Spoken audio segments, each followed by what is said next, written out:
أعوذ بالله من الشيطان الرجيم. بسم الله الرحمن الرحيم. الحمد لله الذي هدانا لهذا وما كنا لنهتدي لولا أن هدانا الله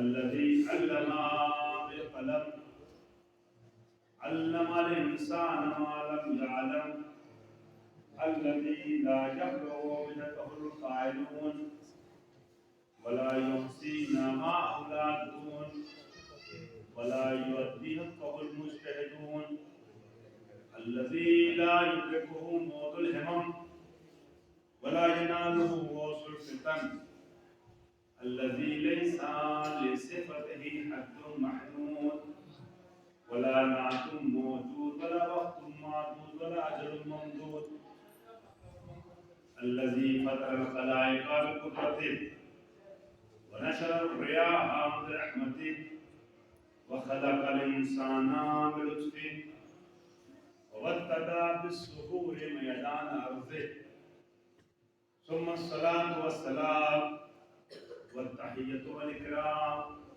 على سيد الأنام أبي القاسم المصطفى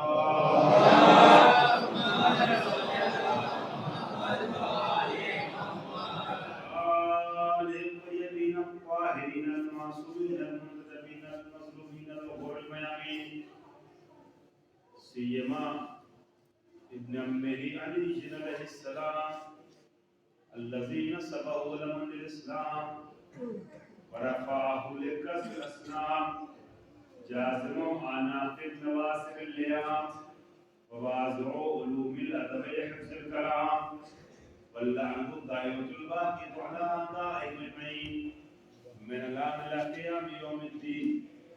أما بعد فقد قال النبي الأعظم صلى الله عليه وآله وسلم بسم الله الرحمن الرحيم إن الله يرضى لرضا فاطمة ويكسب لغضب فاطمة.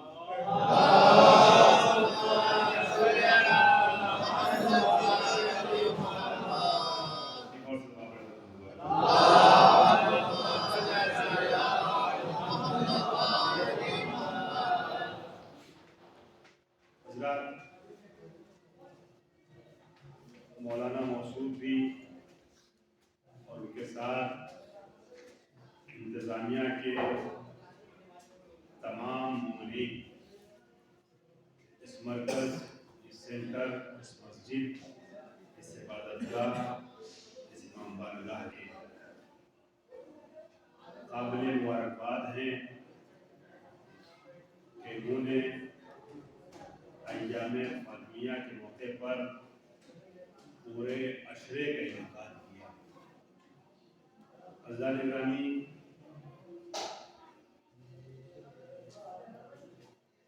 ہمارے استاد آیت اللہ وحید خراسانی دامہ ذل العالی نے کچھ عرصہ پہلے احیاء فاطمیہ کی اپیل کی تھی